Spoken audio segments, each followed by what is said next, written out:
A minha segunda derrota foi pro... Roy Shona. Rio Shona. Eu tava treinando em Curitiba e aí tava naquela coisa se eu voltaria ou não voltaria a lutar no Pride por motivos pessoais de equipe e tal. Aí o Rodrigo comprou meu barulho, me colocou lá de volta e aí eu acabei indo, mas eu tava com meu tornozelo todo ferrado e ele acabou saindo por uma chave louca, eu ganhando a luta, ele saiu por uma chave louca no finalzinho, meu tornozelo machucado. A gente depois revendo a luta, a gente viu que daria pra sair. Mas quando ele pegou no meu tornozelo, pô, eu tinha tomado várias infiltrações para poder lutar. Ele saiu pro meu tornozelo e pegou, poxa, parabéns pra ele, foi uma luta bacana e uma posição assim que Isso é uma ninguém coisa bem esperava. previsível, né? Ele deu uma tesoura voadora e encaixou ele fez a chave. ele fez o que ele tinha que fazer ali naquele momento, Tudo entendeu? nada, Aquela coisa de, pô, você vê o Robinho, pô, 15 minutos para acabar, no segundo tempo o Robinho vai lá, dá um chapeuzinho e toca no canto do goleiro, né? Foi o que ele fez. A nossa última imagem agora é do Roy Jones Jr., campeão mundial de boxe, que parece que um dia vai sair essa luta, ele já pediu muitas vezes essa luta. Você já falou da intenção de fazer essa luta contra o Roy Jones. O quanto existe possibilidade de essa luta acontecer, até por questão contratual? E é uma luta no boxe, né? Exatamente. Então, é o meu sonho, né? Eu sempre fui fã do Roy. Eu acho ele, pessoalmente, acho uma pessoa fantástica. Tive a oportunidade de conhecê-lo pessoalmente, de ficar algum tempo com ele. E ele também expressou essa vontade de lutar comigo. Lógico que é muito mais vantagem para ele do que para mim, né? Mas é um sonho que eu tenho de enfrentá-lo, de testar meu conhecimento dentro do boxe contra ele. Lógico que as chances de eu vencê-lo são remotas. Mas é um sonho pessoal, é um desejo pessoal meu e espero poder fazer isso em breve, né? Lógico que talvez isso não aconteça, né? Mas é um sonho.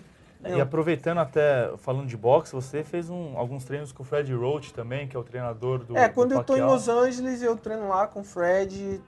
O Fred é um grande amigo nosso.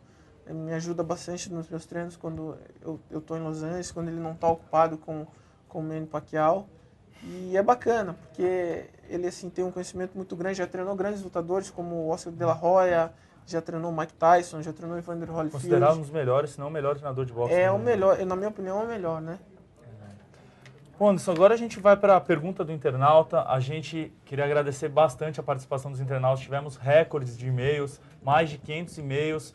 Não dá para ler todos, né? Mas a gente selecionou alguns e o Anderson vai responder para vocês.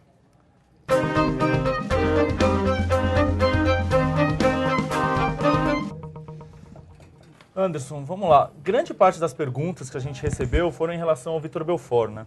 Ao clima tenso criado naquela luta que vocês deveriam ter lutado em Abu Dhabi, mas que acabou não rolando porque o Belfort se machucou. Então, tem uma pergunta do Marcelo Pacheco, daqui de São Paulo. Ele queria saber o que você acha do Vitor Belfort sempre ter pedido para lutar contra você. Então, eu acho ele um grande lutador, acho ele um cara que ele pode se considerar um fenômeno, né? Ele foi campeão do UFC com 18 anos de idade, né? E de lá para frente ele teve uma carreira fantástica, teve lutas que tem que ser respeitadas e que ele mostrou por que ele é o Vitor Belfort e muitos anos foi considerado fenômeno. Agora, a próxima pergunta é especial, não é, Fábio? A gente recebeu uma pergunta em vídeo do Clayton, dos Estados Unidos, e ele quer saber mais da luta do Chael Sonnen. Vamos ver esse vídeo. Olá, Anderson. Quero dizer primeiramente que eu sou um grande fã teu. Mas a pergunta é, o que você achou da sua luta contra o Sonnen? Porque, geralmente, nas suas lutas, você domina a luta. Você domina o adversário, faz o teu estilo, a tua ginga, e com isso você pegou popularidade de Spider. Enfim, você para mim é um grande lutador, ou o melhor lutador que eu já vi lutar no UFC, no MMA. Mas eu quero saber sua opinião sobre o Sonnen, sobre a sua luta. Será que o Sonnen foi estrategicamente melhor, fisicamente melhor, psicologicamente melhor? quero saber a opinião, o que aconteceu? Então, primeiramente, dizer que o Sonny é um atleta que se credenciou a chegar onde ele chegou, disputar o cinturão. E como eu disse também depois da luta, eu estar lesionado não era desculpa. Eu tinha a opção de não lutar, né? Eu lutei porque eu sou teimoso mesmo e não deveria ter feito isso. Eu cometi vários erros que estão sendo avaliados. A gente está revendo tudo, os meus treinadores, o Ramon, juntamente com o resto de todos os treinadores, né? O Ramon, que é o treinador responsável pelo meu treinamento, ele está revendo, as pessoas estão revendo para ver o que a gente vai fazer para mudar. E eu acho que ele foi muito bem. A minha opinião é que o Chael Sonnen fez tudo que ele poderia ter feito da melhor maneira possível, mas acabou não conseguindo vencer. O pouco que a gente treinou, pouco não, corrigindo o que eu estou falando, tudo que a gente treinou no jiu-jitsu, dentro do jiu-jitsu, a gente conseguiu colocar. O que limitou um pouco foi o fato de eu estar com a lesão na costela, mas ele acabou tomando um triângulo de uma posição que a gente treinou todos os dias, repetindo. Então, quer dizer, houve erros da minha parte, houve muitos erros que talvez durante toda a minha carreira eu nunca cometi. E ele tem todo o mérito dele, porque ele foi muito bom, né? Agora uma pergunta do Wellington Vilela, que é daqui de São Paulo. Anderson, parece que o Dana White não gosta de você. Você acha que ele está querendo que você perca? Não, imagina. Eu tenho uma relação muito boa com o Dana, com o Lorenzo, com o UFC. E eu acho que ele estava defendendo o negócio dele. Poxa, eu entendo o lado dele, né?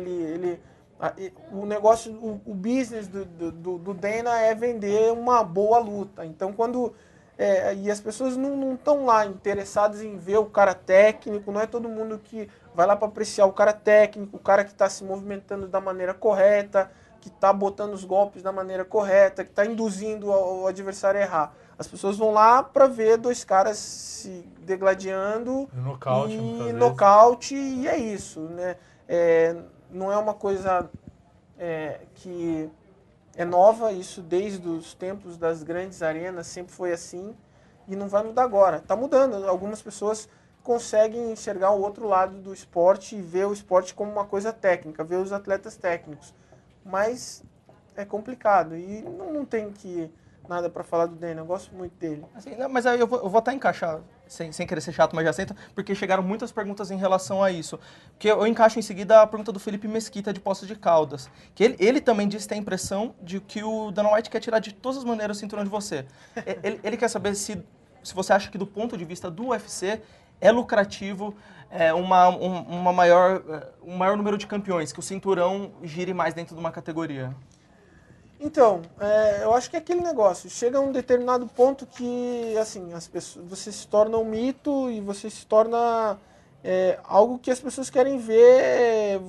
Chegou no momento que todo mundo queria ver, uma época todo mundo queria ver o Mike Tyson perder. Todo mundo ligava a televisão para ver, cara, quem vai ser o cara que vai ganhar desse cara?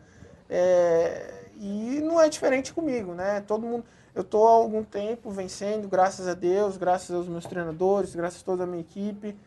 E aí as pessoas querem ver, caracas, cara, vamos ver quem vai ser o próximo a enfrentar o Anderson e conseguir vencê-lo, né? O Chael chegou tão perto, as pessoas viram assim, que caramba, agora muitas pessoas vão falar, poxa, eu posso ganhar do Anderson, eu posso isso, eu posso aquilo. Então é normal, as pessoas querem ver alguém que possa vencer do Anderson, né? Quem vai ser o próximo mito.